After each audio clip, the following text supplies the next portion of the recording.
بسم الله الرحمن الرحیم.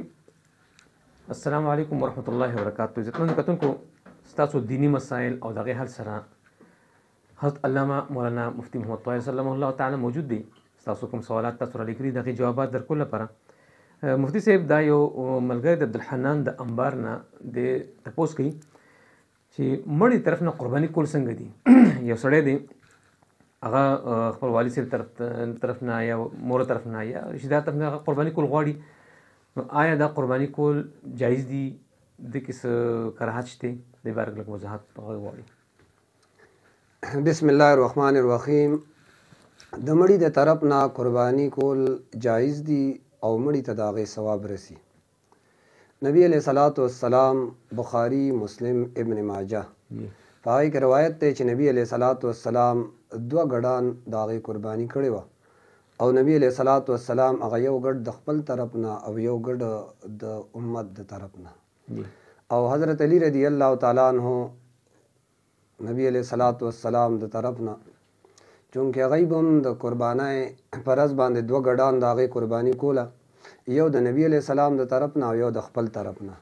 حضرت علی رضی الله تعالی عنہ نه دې باره کې تپوس وشو چې تاسو جی دا دوه ګډان علالوي، نو حضرت علی رضی الله تعالی عنہ ته وفرمایل چې دا یو زما د طرف نه دی بل نبی علیہ الصلوۃ والسلام د طرف نه، او نبی علیہ الصلوۃ والسلام ما ته په دې باندې وصیت کړو، دې وجې نه زه د نبی علیہ الصلوۃ والسلام د طرف نه قرباني کوم او دا به زه همیشه کوم. ترمذی دا روایت ذکر کړی دی 1495 نمبر روایت دی. ابی داود هم دا روایت ذکر کړی دی 2790 نمبر روایت دی. او ابن تیمیہ هغه خپل کتاب مجموع الفتاوا په هغې کې جلد 26 صفحه نمبر 306 باندې لیکي چې د مړي د طرف نه قرباني دا افضله ده او د مړي د طرف نه قرباني د ژوندي کس د قربانۍ په شان ده. ها مړي د طرف نه چې کله قرباني نو د هغې یو دوه صورتونه دي جي. یو صورت دا دی که مړي چېرته وصیت کړی چې زما د طرف نه به قرباني کوئ او وروستو د هغه نه څه ترکه کې صفاتي یعنی مال ته پاتې شوی دی، نو د هغه مال نه دی د هغې تهایي درېیمه حصه ترکه کې به وصیت پوره کول په دې کسانو باندې لازم وي. معنا د هغې تهایي ترکه د هغې وصیت پوره کول په هغې کې دا لازم دي.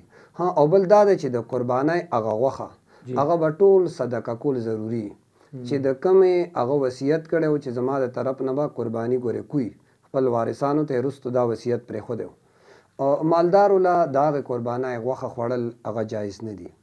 دویم صورت دا دی، دویم که مړي د قربانۍ کولو وصیت نه دی کړی او دی دغه شان مړ شو، یو سړی ولګېده هغه د خپل طرف نه پلار دپاره مور دپاره او هغه کس عاقل دی بالغ دی په خپله خوشحالۍ باندې د مور دپاره یا د پلار دپاره یعنی د مړي د طرف نه قرباني کوي، نو دا قرباني حقیقت کې چې څوک قرباني کوي قربانۍ کولو والا د طرف نه به قرباني باقي ثواب به د مړي ته رسي او د دغې قربانۍ غوښه هغه هم بیا عام ټول مالدار هم خوړی شي، غریب هم خوړی شي، فقیر هم خوړی شي.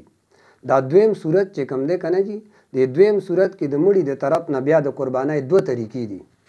یو طریقه دا نه چې د مړي په نوم باندې یو عیسه مانه ټل کې ووایي چې یاره دا زما د پلار د طرف نه یا زما د مور د طرف نه ټل کې یو عیسه واخلي، یا داسې چلو کې چې یو وړوکی څاروی ګډ دی بیزه ده د هغوی په نوم باندې بس ذبحه کړي.